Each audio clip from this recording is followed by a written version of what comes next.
नमस्कार दोस्तों, मेरा नाम है शशिकांत पंडित और आपका स्वागत है मूनस्टोन क्लासेस में। तो इस पर्टिकुलर वीडियो में हम लोग डिस्कस करने वाले हैं dos and don't for CBSE board exams. ठीक है, तो आपको पता ही होगा जब तक आप ये वीडियो देख रहे होंगे तब तक बोर्ड एग्जाम जो है क्लास 10th और 12th के लिए स्टार्ट हो चुका होगा।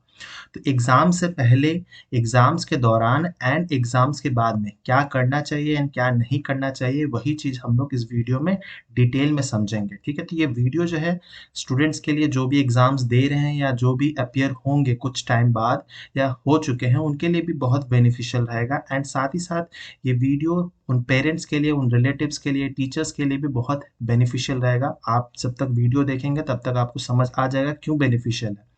और जितना ज़्यादा हो सके इस वीडियो को शेयर कीजिएगा और अगर वीडियो अच्छा लगे तो लाइक शेयर एंड सब्सक्राइब ज़रूर कीजिएगा। तो हम लोग चलिए पहले जान लेते हैं। तो जो सीबीएसई है, आपको पता ही होगा, क्लास 10th एंड 12th का बोर्ड एग्जाम कंडक्ट करा रहा है और 15 फरवरी ऑनवर्ड ये स्टार्ट हो चुका है। जो क्लास 10th का बोर्ड एग्जामिनेशन वो 15 फरवरी से मार्च 13 तक होगा एंड 12th बोर्ड एग्जाम जो है वो 15 फरवरी से अप्रैल 2 तक होगा। ठीक है, और जनरली जो टाइमिंग होगी एग्जाम्स की, जो टाइमिंग वो 10:30 से 1:30 के बीच में होगी। कुछ एग्जाम्स होंगे जहां पर जो एग्जाम्स की टाइमिंग होगी वो 12:30 बजे तक खत्म हो जाएगी, लेकिन जो स्टार्टिंग टाइम है वो 10:30 बजे ही है। उम्मीद करता हूँ एडमिट कार्ड आ चुका है और आपने सब कुछ डाउनलोड कर चुके हैं। अगर एडमिट कार्ड में कोई भी प्रॉब्लम है तो आप जो स्कूल अथॉरिटी है उनसे डायरेक्ट कांटेक्ट कीजिए और नहीं होता है तो जो सीबीएसई का दिया गया वेबसाइट वहाँ पर भी आप डायरेक्ट वहाँ पर लॉग इन करके वहाँ से आप अपने क्लैरिफिकेशन दूर कर सकते हैं। तो अब हम लोग समझ लेते हैं कि क्या करना चाहिए, डूज क्या है। तो सबसे पहले हम एक एग्जाम्पल के तौर पे आपको समझाएंगे कि मान लेते हैं कि कल आपका एग्जाम है। ठीक है, आप क्लास 10th में पढ़ते हैं, कल आपका साइंस एग्जाम है। ठीक है, तो एग्जाम होने से पहले, ठीक है, तो मान लेते हैं आज के समय में आप क्या करेंगे। तो जितना हो सके एग्जाम के एक दिन पहले ही जितना तक आप रिवाइज कर सकते हैं कर लीजिए। सुबह क्योंकि 10:30 से एग्जाम स्टार्ट होने वाला है तो आप 7 बजे तक पढ़िए, उसके आगे मत पढ़िएगा। ठीक है, मतलब आप, ज़रूरी नहीं है, कंपल्सरी नहीं है कि 7 बजे तक ही पढ़ना है, लेकिन 7 बजे से ज़्यादा मत पढ़िए क्योंकि आपको अपने ब्रेन को जो है वो रेस्ट के लिए टाइम देना होगा, रिफ्रेश होने के लिए टाइम देना होगा, क्योंकि आपको फिर से आपका जो ब्रेन है वो 10:30 बजे से एक्टिव चाहिए, है ना। ये जो 3 घंटा है 10:30 से 1:30 के बीच में, वहाँ पर आपका ब्रेन सबसे एक्टिव होना चाहिए। इसीलिए एग्ज़ाम के पहले तक आप नहीं पढ़िए। ठीक है, कुछ 2-3 घंटा ब्रेक ज़रूर लीजिए, रिफ्रेश होइए। ठीक है, और माइंड को जितना हो सके काम रखने का कोशिश कीजिए। ठीक है, तो ये सबसे पहला इंपॉर्टेंट है और बहुत ज़्यादा नया नया चीज़ पढ़ने की कोशिश मत कीजिए। ठीक है, तो सबसे पहले है एग्जाम्स के दिन क्या करना है। तो admit card, school ID card and जो अदर डॉक्यूमेंट जो भी मेंशन है एडमिट कार्ड में, वो सब ज़रूर से ज़रूर चेक कर लीजिए, 2-3 बार चेक कर लीजिए बैग में है या नहीं, और उसको लेकर ज़रूर जो सेंटर होगा वहाँ पर जाइए। ठीक है, बहुत लोग स्कूल्स के जो सेंटर होते हैं वो होम स्कूल ही रहता है या फिर बहुत ऐसे भी स्कूल है जहाँ पर दूसरा सेंटर दिया जाता है, दूसरा स्कूल अलॉट किया जाता है। ठीक है, तो अकॉर्डिंगली जहाँ पर भी एडमिट कार्ड लिया हुआ है वहाँ पर जाइए। फिर एडमिट कार्ड में बहुत कुछ ऐसे दिया होगा कि ड्रेस मॉडेस्टली एंड कंफर्टेबली, तो ऐसे कपड़े पहनिए जिसमें आपको बहुत ज़्यादा दिक्कत ना हो, लिखने उखने में, बैठने में दिक्कत ना हो। ठीक है, और जो blue point pen, ball point pen है, ठीक है, जेल पेन बिल्कुल यूज़ मत कीजिएगा। ऑब्वियसली हमेशा ही ब्लू बॉल पॉइंट पेन जो होती है वो सबसे बेस्ट होती है। पेंसिल, इरेजर, जो भी स्टेशनरी है, ज्योमेट्री बॉक्स, जो भी आपकी नीड है वो लेके जाइए। फिर जो आप वाटर बॉटल कैरी ज़रूर कीजिएगा क्योंकि अभी बहुत जगहों में इंडिया में गर्मी स्टार्ट हो चुकी है, तो एक ट्रांसपेरेंट वाटर बॉटल ज़रूर लीजिएगा क्योंकि अगर आप कोई दूसरा मेटल का या ओपेक वैसा बॉटल लेके जाते हैं तो वो अलाउ नहीं किया जाएगा। फिर अगर आपको घड़ी पहनना है तो सिंपल वॉच यूज़ कीजिए, एनालॉग वॉच यूज़ कीजिए, डिजिटल वॉच जो है वो अलाउ नहीं किया जाएगा। इसीलिए सिंपल वॉच आप पहन सकते हैं, लेकिन नहीं, अगर नहीं है तो कोई बात नहीं है क्योंकि टीचर्स के हाथ में घड़ी रहेंगी या क्लासरूम में भी घड़ी लगी रहती है तो कोई दिक्कत नहीं होगी। आप टाइम पूछेंगे तो टीचर्स भी बता देंगे। ठीक है, तो ये तो हो गया आपको क्या क्या कैरी करना है। ठीक है, फिर एग्जाम सेंटर जो है 10:30 बजे अगर स्टार्ट होता है तो 30 से 45 मिनट्स पहले एग्जाम सेंटर में पहुंच जाइए। ठीक है, आपके जो भी आपके साथ जा रहे हैं, पेरेंट्स जा रहे हैं, रिलेटिव्स हैं या फिर भैया भाभी कोई भी जा रहे हैं, ठीक है, या आप अकेले भी जा रहे हैं तो उस केस में एटलीस्ट आधा घंटा 45 मिनट पहले एग्ज़ाम सेंटर पहुँच जाइए। हो सके तो 1-2 दिन पहले ही आप एग्ज़ाम सेंटर भी देख लीजिए। अगर होम स्कूल है तो कोई दिक्कत नहीं है, बहुत ज़्यादा दूर है आपका स्कूल तो और जल्दी जाने की कोशिश कीजिएगा, ट्रैफ़िक-व्रैफ़िक ना मिल जाए, ठीक है?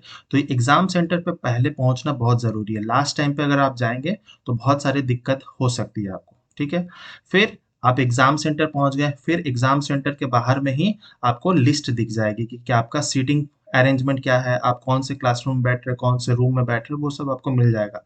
और जो जहाँ पर जाना है, वहाँ पर आप चुपचाप चल जाइए। बहुत किसी दोस्त से या टीचर से बात करने की एग्ज़ाम से पहले कोशिश मत कीजिएगा, ठीक है? वो आपका माइंड डाइवर्ट हो सकता है, तो बहुत ज़्यादा बात मत कीजिएगा, सिंपल कैज़ुअल रहिए, जो भी आपको पसंद हो वो कीजिए, ठीक है? फिर एग्ज़ाम सेंटर में जो भी आपका रूम नंबर अलॉट हो चुका है और जो भी आपका डेज़िग्नेटेड डेस्क है, जहाँ पर आप बैठ के एग्ज़ाम देंगे, उसको बैठने से पहले अपने अपने आप को भी चेक कर लीजिए और जो डेस्क है आस-पास भी चेक कर लीजिए, कहीं पे कुछ पेपर के पीसेस या कोई दूसरा ऐसे कुछ मटेरियल ना हो जिससे आपको दिक्कत हो सके, ठीक है? तो वो पहले ज़रूर चेक कर लीजिए, फिर अगर चेक कर लिए, फिर वहाँ पर बैठिए। फिर अगर आपको टॉयलेट लगा है, ठीक है? तो एग्ज़ाम स्टार्ट होने से पहले चल जाइए। एग्ज़ाम्स के दौरान जाएँगे तो आपका टाइम वेस्ट जाएगा, 5-10 मिनट वेस्ट हो जाएगा इस चक्कर में। तो अगर टॉयलेट यूज़ करना है तो एग्ज़ाम से पहले कीजिए या नहीं तो एग्ज़ाम्स के बाद आप कर सकते हैं आराम से, ठीक है? तो ये कुछ पॉइंट्स हैं। अब जो है मेन है कि एग्ज़ाम लिखने से पहले क्या है, तो सबसे पहले तो आपको आंसर शीट मिलेगा, ठीक है? आधा घंटा पहले एंट्री अलाउड है, फिर आपको आंसर शीट मिलेगा जिसमें आपको आंसर लिखना है, ठीक है? लेकिन आंसर शीट पे आप डायरेक्टली अपना जो जो भी अ लिखना होता है, ठीक है? रोल नंबर फिर कौन-सा सब्जेक्ट है, वो सब जो लिखना होता है, वो फिल करने से पहले अपना जो आंसर शीट है, वो पहले चेक कर लीजिए कि आंसर शीट प्रॉपर्ली है कि नहीं, कोई फटा-वटा नहीं है या जो रूल की जाती है, वो रूल प्रॉपर्ली है या नहीं, कुछ पेज मिसिंग है कि नहीं, जितना पेज डेज़िग्नेटेड है, उतना पेजेज़ है कि नहीं उस आंसर शीट में, ठीक है? तो वो सब पहले चेक कर लीजिए। अगर कोई दिक्कत है तो आप जो भी इन्विजिलेटर है क्लासरूम में उससे बात करके आप इसको चेंज करवा सकते हैं, ठीक है? फिर अगर उसके बाद अगर सब कुछ ठीक है, तो आप आंसर शीट जो है वो प्रॉपर्ली फिल कीजिए। जो भी आपके एडमिट कार्ड है उसमें सब कुछ डिटेल्स दिया रहता है कि सब्जेक्ट कोड क्या है, रोल नंबर क्या है। जनरली जो होता है आंसर शीट में रोल नंबर ही लिखा जाता है, नाम नहीं लिखा जाता है, ठीक है? तो ये होता है। फिर आंसर शीट को प्रॉपर्ली फिल कीजिए, कोई भी मिस्टेक मत कीजिएगा, कोई कट-कुट नहीं कीजिएगा, ठीक है? देन अगर आपका आंसर शीट प्रॉपर्ली फिल्ड है, उसके बाद जाके है आपको 15 मिनट एग्ज़ाम से अगर 10:30 से एग्ज़ाम स्टार्ट होने वाला है, तो 10 बज के 15 मिनट पे आपको क्वेश्चन पेपर मिल जाएगा, जिसमें आपको 15 मिनट जो है आपको रीडिंग के लिए टाइम दिया जाएगा कि पेपर को आप अच्छे से रीड कर लीजिए। तो जो भी दिए गए इंस्ट्रक्शन है क्वेश्चन पेपर में हिंदी, इंग्लिश में ये दोनों लैंग्वेज में दिया रहेगा, ठीक है? तो ये ज़रूरी बहुत इम्पोर्टेंट है कि सारे जो इंस्ट्रक्शन हो वो प्रॉपर्ली पढ़ें। बहुत बार स्टूडेंट मिस्टेक करते हैं कि अगर क्वेश्चन दिया गया है 5 क्वेश्चन जिसमें से एनी 3 अटेम्प्ट करना है तो मैक्सिमम स्टूडेंट क्या करते हैं उसको ओवरलुक कर देते हैं और पाँचों के 5 अटेम्प्ट कर देते हैं, जिसमें उनका टाइम वेस्ट भी होता है और उन्हें कोई एक्स्ट्रा मार्क्स भी फेच नहीं होगा। तो पहले के जो अगर मान लेते हैं 5 क्वेश्चन दिए जिसमें से 3 करने हैं आपको, ठीक है? तो अगर पाँचों के 5 अटेम्प्ट किए हैं तो टीचर क्या चेक करेगा? तो पहला 3 क्वेश्चन ही चेक करेगा, चाहे आप गलत लिखे हो, सही लिखे हो। बाकी तो जो आंसर है लास्ट के चौथा और पाँचवाँ वो चेक नहीं करेगा टीचर। इसीलिए जो भी दिया गया है इंस्ट्रक्शन वो उसी में ही आपको करना है, ठीक है? क्योंकि बहुत सारा क्वेश्चन जो होगा और में रहेगा। एमसीक्यूज़ क्वेश्चन्स रहेंगे 20 मार्क्स के, है ना? तो एमसीक्यूज़ क्वेश्चन्स में ऑप्शंस को बहुत ध्यान से पढ़ना ज़रूरी है, ठीक है? कि ऑप्शंस में क्या दिए गए हैं। फिर असर्शन रीज़निंग में भी मैक्सिमम स्टूडेंट रॉन्ग करते हैं जब अपना ऑप्शंस डालते हैं। तो उसको भी बहुत ध्यान से पढ़िएगा कि कोड क्या है वही डालिएगा। तो इंस्ट्रक्शन पढ़ना बहुत ज़रूरी है और जब आप 15 मिनट आपको टाइम मिलता है क्वेश्चन पेपर रीड करने के लिए, तो आप दिमाग में सेट कर लीजिए कि आपको कौन-कौन सा क्वेश्चन करना है और जो क्वेश्चन पेपर होता है उस पे बहुत ज़्यादा कुछ भी लिखने का कोशिश मत कीजिएगा, नहीं तो इन्विजिलेटर देखते हैं तो वो प्रॉब्लम क्रिएट हो सकता है। तो क्वेश्चन पेपर में बहुत ज़्यादा लिखिएगा नहीं।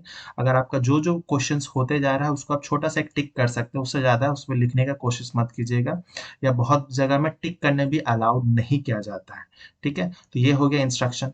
फिर आप अपना आंसर जैसे ही 10:30 बजेगा तो एग्ज़ाम स्टार्ट हो जाएगा, आप वहाँ से एग्ज़ाम्स लिखना शुरू कर सकते हैं। तो जब स्टार्ट आप एग्ज़ाम्स लिखते हैं, तो बहुत ऐसा टाइम होगा कि पहला क्वेश्चन, दूसरा क्वेश्चन, तीसरा क्वेश्चन नहीं आता हो या आता हो, तो बहुत ऐसा क्वेश्चन से स्टार्ट कीजिए जिसमें आपको बहुत ज़्यादा कॉन्फिडेंस हो और वो आप आसानी से लिख सकते हैं, ठीक है? तो वैसे क्वेश्चंस कीजिए जिनको आप बहुत अच्छे से कर सकते हैं, तो उससे आपका जो कॉन्फिडेंस है वो बूस्ट अप होगा, ठीक है? और अगर हार्ड क्वेश्चन है तो उसके लिए जो है स्पेस छोड़ दीजिए। जितना भी डेज़िग्नेटेड है 1 मार्क्स, 2 मार्क्स, 3 मार्क्स उसके लिए पेज छोड़ दीजिए एंड उसके बाद कंटिन्यू कीजिए। फिर हैंडराइटिंग बहुत इंपॉर्टेंट है, तो अगर आपकी हैंडराइटिंग अच्छी नहीं है या बहुत ज़्यादा छोटी है या बहुत ज़्यादा बड़ी है, तो उसमें आपको दिक्कत हो सकती है, ठीक है? तो हैंडराइटिंग को मेंटेन करना पूरे पेपर में बहुत ज़रूरी है, क्योंकि हम लोग शुरू में क्या करते हैं, तो हैंडराइटिंग हमारी बहुत अच्छी रहती है, लेकिन जैसे-जैसे हम लोग लिखना स्टार्ट करते हैं, एंड में आकर हमारी हैंडराइटिंग वाहियात हो जाती है। तो हैंडराइटिंग पूरी तरह से मेंटेन करना होगा और वो स्पीड भी आपको मेंटेन करना ज़रूरी है। तो अगर आप प्रैक्टिस नहीं किए हैं तो आंसर राइटिंग बहुत इम्पोर्टेंट है। आंसर राइटिंग प्रैक्टिस करना बहुत ज़रूरी है। इससे आपको जो टाइम मैनेजमेंट है वो आपको सीखने मिल जाएगा और जो क्वेश्चन्स हैं उसका स्पेसिफिक आंसर दीजिए, ठीक है? 1 मार्क्स पूछा गया तो स्पेसिफिक आंसर 1 मार्क्स, 2 मार्क्स में। अगर कॉम्प्रिहेंसिव है, डिटेल में डिस्कस करना है तो उसमें आप डिटेल कर सकते हैं, ठीक है? लेकिन जहाँ पर भी साइंस के सब्जेक्ट हैं या फिर मैथ्स है, वहाँ पर डायरेक्टली आपको आंसर लिखना है, बहुत ज़्यादा घुमा-फिरा के कुछ लिखने की ज़रूरत नहीं है। हाँ, लिटरेचर सब्जेक्ट्स में आप लिख सकते हैं, लेकिन हैंडराइटिंग वेरी, वेरी इंपॉर्टेंट रहेगा, ठीक है? और काम एंड फोकस्ड रहना बहुत ज़रूरी है। ऐसा क्यों बोल रहा हूँ? क्योंकि एग्ज़ाम के दौरान क्या होता है, कुछ इन्विजिलेटर आपस में बात करते हैं, उससे आपको डिस्ट्रैक्शन हो सकता है या फिर कहीं पे आवाज़ हो रहा हो, कंस्ट्रक्शन हो रहा हो, उस पे ध्यान मत दीजिए या पीछे के कोई स्टूडेंट होंगे, आगे साइड के स्टूडेंट चीटिंग कर रहे हों, ठीक है? तो वो सब पे फ़ोकस बिल्कुल मत दीजिएगा। आप अपना काम पे फ़ोकस कीजिएगा। अगर कोई भी दोस्त हो आपके एग्ज़ाम्स के दौरान, अगर उसे कोई स्टेशनरी चाहिए होगा या कुछ पूछ रहा होगा तो उसका जवाब नहीं दीजिए। एग्ज़ाम्स के बाद जो करना है कीजिए, नहीं तो उसमें क्या होता है कि आप भी फँस सकते हैं, वो भी फँसेगा। वो तो फँसेगा ही, आप भी फँस सकते हैं। तो बेकार का इसमें ये जो प्रॉब्लम्स है, इस सब में मत पड़िए। अपना एग्ज़ाम्स, अपने आंसर राइटिंग पे मेनली फ़ोकस कीजिए। और एक बहुत इम्पोर्टेंट चीज़ है कि एग्ज़ाम अगर 1:30 बजे खत्म हो रहा है तो कोशिश कीजिए कि एग्ज़ाम जो है 1 बजे या 1 मैक्सिमम 1:15 तक आपका आंसर सारे कंप्लीट हो जाए, ठीक है? और आपको 15 मिनट जो है एटलीस्ट रिवीज़न करने के लिए टाइमिंग मिल जाए। तो अगर आप आंसर राइटिंग प्रैक्टिस किए होंगे तभी ये पॉसिबल है, नहीं तो बहुत सारे स्टूडेंट होते हैं लास्ट सेकंड तक वो लिखते रहते हैं, है ना? तो और उन्हें रिवीज़न करने का टाइम नहीं मिलता है। तो अगर रिवीज़न करने का टाइम नहीं मिलता है तो आपको बहुत सारी गलतियाँ जो है वो ओवरलुक हो जाती है और जिसके कारण आपको आते हुए भी आपका आंसर जो है रॉन्ग हो जाता है या फिर मिस्टेक से किसी गलती के कारण भी आपका मार्क्स नहीं आता। आप अगर आंसर नंबरिंग सही से नहीं किए हो तो इसमें भी प्रॉब्लम हो सकता है, ठीक है? तो ये रिवीजन के लिए बहुत इंपॉर्टेंट है। रिवीजन के लिए एटलीस्ट 15 मिनट्स टाइम तो होना चाहिए, उससे ज़्यादा हो जाएगा तो बहुत अच्छी बात है और हैंडराइटिंग ये सब मेंटेन करना बहुत ज़रूरी है। और एक चीज़ बहुत मैं इम्पोर्टेंट बताऊँगा कि अगर क्वेश्चन पे आंसर शीट है तो कोशिश कीजिए कि आंसर जो है, मान लीजिए एक क्वेश्चन ऐसा है जो लॉन्ग क्वेश्चन है जिसके 3 पार्ट्स हैं, तो आप कोशिश कीजिए कि उसको एक ही बार में कीजिए, ठीक है? ऐसा नहीं है कि क्वेश्चन 17 का पार्ट ए आप 1 पेज में कर रहे हैं, फिर पार्ट बी जो है 4 पेज छोड़ के कर रहे हैं, पार्ट सी 10 पेज छोड़ के कर रहे हैं, ऐसा बिल्कुल मत कीजिएगा। अगर क्वेश्चन 17 अटेम्प्ट कर रहे हैं तो पूरा एक ही बार में अटेम्प्ट कीजिए। तो अगर अलग-अलग करेंगे, टीचर मार्क्स तो देगा, लेकिन उसमें क्या होगा, टीचर को बहुत ज़्यादा खुन्नस हो जाएगा कि ये आंसर सही से नहीं लिखा है, डिसिप्लिन मेंटेन नहीं किया है, तो वो फुल मार्क्स नहीं देगा आपको, ठीक है? इसमें मार्क्स जो है कटेंगे।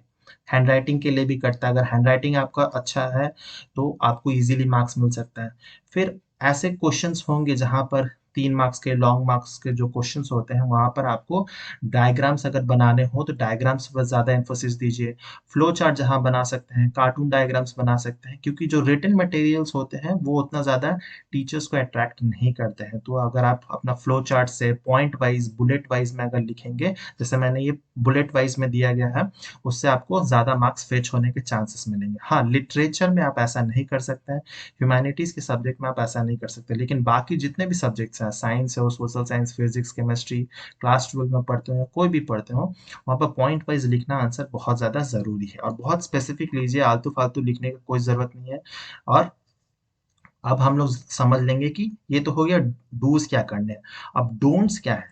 क्या चीज़ हमें नहीं करना है। तो सबसे पहला है कि कोई भी प्रोहिबिटेड आइटम्स जो है वो एग्जामिनेशन हॉल में ना जाए, ना आपके थ्रू या ना किसी के थ्रू जा सकता है, ना कोई electronic device, notes, text book, ये सब कुछ भी नहीं। इसीलिए मैं बोल रहा हूँ कि एग्जाम स्कूल में जाने, आपका जो क्लासरूम है उसमें एंटर करने से पहले अपने आप को भी बहुत अच्छे से चेक कर लीजिए और डेस्क भी चेक कर लीजिए कि कोई ऐसा चीज़ तो नहीं है, प्रोहिबिटेड आइटम तो नहीं है, ठीक है? नहीं तो बहुत बाद में आपको प्रॉब्लम क्रिएट हो सकता है। फिर दूसरा है कि एग्ज़ाम जो भी आपको क्वेश्चंस दिए गए हैं, वो वर्ड लिमिट को आप उसको बहुत इम्पोर्टेंट है, ठीक है? लिटरेचर में स्पेशली वर्ड लिमिट क्रॉस नहीं होना चाहिए। अगर आपका 2 मार्क्स का क्वेश्चन है और आप 100 वर्ड लिख दे रहे हैं या 150 वर्ड लिख दे रहे हैं, तो वो टीचर नहीं पढ़ेगा ऑब्वियसली। तो अगर 2 मार्क्स का होगा तो आपको वहाँ पर 1.5 मिलेगा, है ना? तो जितना भी वर्ड लिमिट है उसके अंदर ही लिखें, बुलेट पॉइंट्स में लिखें, जैसा मैंने बताया। बुलेट पॉइंट्स में लिखने में मिस्टेक्स कम होंगे, ठीक है? और टीचर्स को समझने में भी बहुत ज़्यादा आसान हो जाएगी। और मेन जो आपका मकसद होना चाहिए कि ऐसा आंसर लिखा जाए कि जो टीचर है, जो भी पढ़ रहा है आंसर को, वो बहुत आसानी से समझ जाए, ठीक है? नीट एंड क्लीन हो, है ना? बहुत ज़्यादा कट-कुट ना किया हो, बहुत हैप्पैज़र्ड वे में नहीं किया गया है, तभी जाके आपको अच्छे मार्क्स मिलने की संभावना रहेगी, ठीक है? फिर डोंट में और क्या देखते हैं, तो do not engage in unfair means, ठीक है? कोई चीटिंग में ना खुद पढ़िए ना किसी को, आपको किसी के, अगर कोई चीटिंग कर रहा है तो उसकी बात अलग है, वो उसको उस पे आप फ़ोकस मत कीजिए। अगर आप खुद चीटिंग मत कीजिए, आपको अगर आता है तो ईमानदारी से दे दीजिए, ठीक है? ऐसा मैं एक एग्ज़ाम्पल दे सकता हूँ, मेरा एक फ्रेंड था, हम लोग क्लास 12 में थे, ठीक है? और हमारे पास 6 सब्जेक्ट्स होते थे जिसमें से मार्क्स जो है ओनली 5 सब्जेक्ट्स के ही देखे जाते थे, ठीक है? अगर आप 5 सब्जेक्ट में पास हैं तो आप और पास हो जाएँगे। तो मेरा एक दोस्त था, उसका जो है वो मैथ्स एग्जाम में उसको 100 में से 0 मिला था, ठीक है? ठीक है, 100 में से 0 मिला था, वो हम लोग को लगा था जब रिजल्ट आया था वो बहुत मायूस हो जाएगा, क्या करेगा? लेकिन ऐसा कुछ भी नहीं हुआ था, वो बहुत चिल था, वो एग्जाम देने के बाद भी चिल था। और वो क्या कर रहा था, तो आफ्टर गिविंग जो जब रिजल्ट आया उसके बाद में वो अपना मास कम्युनिकेशन में, जो दिल्ली में इंस्टीट्यूट है उस वहाँ पर जाके वो मास कम्युनिकेशन किया, फिर वहाँ से वो अच्छे से पढ़ाई करके अब वो जो मीडिया बिजनेस है उसमें वो काम करने लगा है ना? तो ये चीज़ आप बहुत ध्यान मत दीजिएगा कि मार्क्स कितने आ रहे हैं, कौन चीट कर रहा है, नहीं आ रहा है। अगर आप, वो चाहता तो चीट करके भी एटलीस्ट पास तो हो ही जाता, लेकिन उसको नहीं आता था, वो इज़िली वो अपना छोड़ दिया, ठीक है? तो इसीलिए चीटिंग में मत पड़िएगा, क्योंकि जो नया रूल्स आया, पब्लिक एग्ज़ामिनेशन जो रूल आया है, उसमें 10 साल की सज़ा है, मैक्सिमम 10 साल की सज़ा, या आप चीट कर रहे हैं या चीट करवा रहे हैं। तो बहुत सारे ऐसे पेरेंट्स भी होते हैं, रिलेटिव्स भी होते हैं कि वो बच्चों से चीट भी करवाते हैं, वो एग्ज़ाम सेंटर के बाहर बैठ जाते हैं और वो ब्लूटूथ के थ्रू या किसी भी थ्रू वो चीटिंग करवाते हैं। आपने बहुत सारे ऐसे वीडियोज़ देखे ही होंगे न्यूज़ में। तो ये बिल्कुल करना गलत है, ये एक क्रिमिनल ऑफेंस मिलेगा होगा, और बच्चों का तो करियर खत्म होगा ही, रिलेटिव्स जो भी पेरेंट्स हैं उनका भी करियर खत्म हो जाएगा, ठीक है? और 10 साल की सज़ा है, बहुत हेफ्टी फाइन भी है, ठीक है? तो ये सब बिल्कुल मत पढ़िएगा, ठीक है? और इम्पोर्टेंट चीज़ है कि बहुत सारे स्टूडेंट होते हैं, अगर कोई क्वेश्चंस नहीं आता है तो वो उस पे बहुत ज़्यादा टाइम वेस्ट कर देते हैं। तो अगर आप 1-2 मिनट में आपको आंसर क्लिक नहीं हो रहा है, तो आप उस क्वेश्चन को छोड़ दीजिए, डेज़िग्नेटेड स्पेस कि कितने मार्क्स का है, उसके अकॉर्डिंग आप उस स्पेस छोड़ दीजिए। और फिर उसको जब आपको रिवीज़न कर रहे हो या बाद में टाइम मिलेगा, बाद में दिमाग में अगर आंसर आएगा, तो उसमें ज़रूर लिखिएगा। और एक बहुत इंपॉर्टेंट चीज़ है, क्योंकि ये बोर्ड एग्जाम है, कोई नेगेटिव मार्किंग होगी नहीं, सब्जेक्टिव क्वेश्चंस हैं मोस्टली, तो यहाँ पर कोई नेगेटिव मार्किंग नहीं है। तो आप जितना हो सके कोई क्वेश्चंस को छोड़िए मत, जितना भी आपको आता हो उससे रिलेटेड आप लिख दीजिए, ठीक है? क्योंकि आप क्वेश्चन छोड़ेंगे तो उसमें क्या होगा, ऑब्वियसली 0 मार्क्स मिलेंगे, लेकिन आप अगर उससे रिलेटेड कुछ भी जानते हो तो एटलीस्ट 0.5 1 मार्क्स इतना तो मिल ही जाएगा। तो आंसर खाली मत छोड़िए, जितना भी आपको उस सब्जेक्ट से रिलेटेड आता हो वो आप लिख दीजिए उसमें, ठीक है? फिर डू नॉट पैनिक और loose focus during the exam, ठीक है? तो जब कुछ एग्जाम्स क्वेश्चंस नहीं आते हैं तो हम लोग बहुत ज़्यादा एंग्शियस हो जाते हैं, ठीक है? तो इस केस में क्या करना है कि आपको लंबी सांसें लेनी है और एकदम फोकस करना है। एग्जाम्स हॉल में क्या हो रहा है नहीं हो रहा है उस पर फोकस नहीं करना है, आसपास में क्या हो रहा है कुछ नहीं करना है। जो भी आपको आता हो सबसे पहले उसे कीजिए, कॉन्फिडेंस बिल्डअप होगा धीरे धीरे, और याद करने की कोशिश कीजिए, ठीक है? और इसीलिए बहुत इम्पोर्टेंट हो जाता है एग्ज़ाम से पहले, अगर आप एग्ज़ाम वाले फ़ेज़ में हैं, अब अभी एग्ज़ाम स्टार्ट नहीं हुआ, अभी भी 1 हफ़्ता टाइम है, तो आप आराम से योगा, मेडिटेशन ये सब प्रैक्टिस कर सकते हैं। इससे क्या होगा, आपका जो कंसंट्रेशन पावर है वो इंक्रीज़ होगा। आप एक्सरसाइज़ कर सकते हैं जिससे आपका ब्रेन जो है वो बहुत अ, फ़ील करेगा, फ़ील गुड करेगा, है ना? क्योंकि अगर हेल्थ अगर आपका अच्छा रहेगा तो आपका माइंड भी अच्छा रहेगा, तो एग्ज़ाम्स भी अच्छा जाएगा, ठीक है? तो हेल्थ पे भी बहुत ज़्यादा ध्यान रखिएगा। एग्ज़ाम्स के दौरान जो है हम लोग खाने पे बहुत इम्पोर्टेंट ध्यान रखना ज़रूरी है कि कुछ ऐसा मत खा लीजिए जिससे आपका हेल्थ ख़राब हो सके, ठीक है? ठंडी आइसक्रीम, कोल्ड ड्रिंक ऐसा मत पी लीजिए जिससे आपको कफ़ हो जाए, कोल्ड हो जाए, बुखार लग जाए, ऐसा बिल्कुल मत कीजिएगा, कोई रिस्क लेने की ज़रूरत नहीं है, ठीक है? अगर ऐसा बीमार हो भी गए हैं तो बहुत ज़्यादा दिक्कत नहीं है, आप आराम से एग्ज़ाम्स दीजिए दवाई-ववाई खाकर, ठीक है? लेकिन बहुत ज़्यादा एक्सेस रिस्क लेके कोई फ़ायदा नहीं है, ठीक है? फिर do not leave the exam hall before the final time. तो बहुत सारे ऐसे स्टूडेंट होते हैं, बहुत जल्दीबाजी होती है एग्जाम से पहले निकलने के लिए, लेकिन ये अलाउड नहीं है। एग्जाम जब तक खत्म नहीं होगा 3 आवर्स तब तक आप नहीं निकल सकते हैं।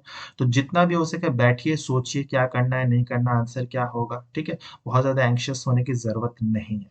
तो ये हो गया आपको एग्जाम्स हॉल में। और आपको आंसर जो है, आंसर शीट जो है वो आपको प्रॉपर्ली इन्विजिलेटर को देना है, कहीं पे भी फाड़िएगा नहीं। बहुत सारे स्टूडेंट होते हैं कि आंसर शीट पे बहुत सारे रिलीजियस सिंबल बनाने लगते हैं, ओम का बनाने लगते हैं या जय श्री राम, ऐसे कुछ भी कमेंट्स बिल्कुल मत लिखिएगा, नहीं तो टीचर जो है वो ऑफेंड हो सकता है, ठीक है? तो ऐसा करना सही नहीं होगा, ठीक है? और टीचर को ब्राइब देने का भी कोशिश मत कीजिएगा। बहुत स्टूडेंट ऐसे होते हैं आंसर में ऐसे लिख देते हैं, ठीक है? तो ऐसा करने की भी कोशिश ये सब मत कीजिएगा।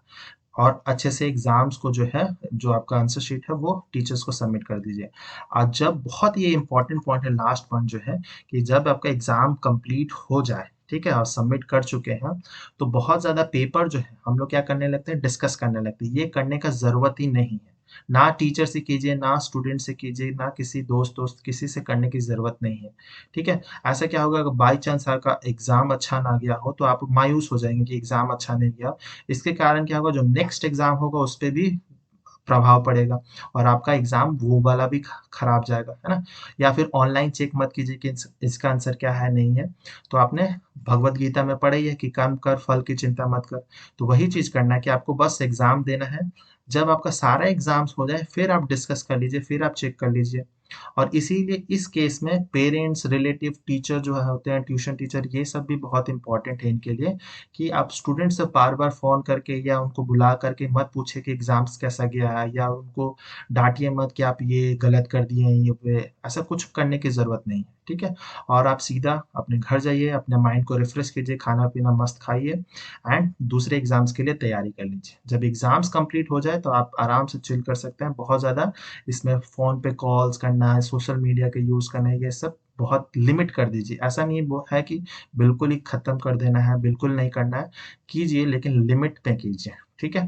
तो आपका एग्ज़ाम्स बहुत अच्छे से जाएगा, जितना भी आपने पढ़ा है उतना ही कीजिए। एग्ज़ाम से पहले जो है अगर आप लास्ट मिनट तक डिस्कस कर रहे हैं या फिर आप रिवाइज़ कर रही हैं, तो बिल्कुल मत कीजिएगा। सबसे इम्पोर्टेंट है क्योंकि आपको ब्रेन को है 2-3 घंटा एटलीस्ट एग्ज़ाम शुरू होने से पहले रेस्ट होना मिलना चाहिए, तब जाके ही आपका फाइनल एग्ज़ाम में ब्रेन काम करेगा। और ऐसा बहुत बार होता है कि हम लोग एग्ज़ाम सेंटर तक पहुँचते हैं, बहुत एंग्ज़ियस हो जाते हैं कि मुझे कुछ नहीं आता, कुछ भी याद नहीं आ रहा। ये बहुत नॉर्मल है, ऐसा होना बहुत ईज़ी, मतलब सबके साथ ही होता है, सब स्टूडेंट के साथ ही होता है, चाहे वो टॉपर हो, लास्ट बेंचर हो, कुछ भी हो, ठीक है? तो आप आराम से जितना भी आपको आता है, आप एग्ज़ाम हॉल में जाएँगे, क्वेश्चन पेपर देखेंगे, आपको सब सब कुछ याद आ जाएगा, ठीक है? अगर आप सही से प्रैक्टिस किए हैं तो सब कुछ याद आ जाएगा, ठीक है? तो उम्मीद करता हूँ आपको सब कुछ क्लियर हो गया होगा और इस वीडियो को ज़्यादा से ज़्यादा शेयर कीजिएगा। ऑल द बेस्ट सबके लिए, ठीक है? मिलते हैं नेक्स्ट वीडियो में, टिल देन बाय बाय, जय हिंद।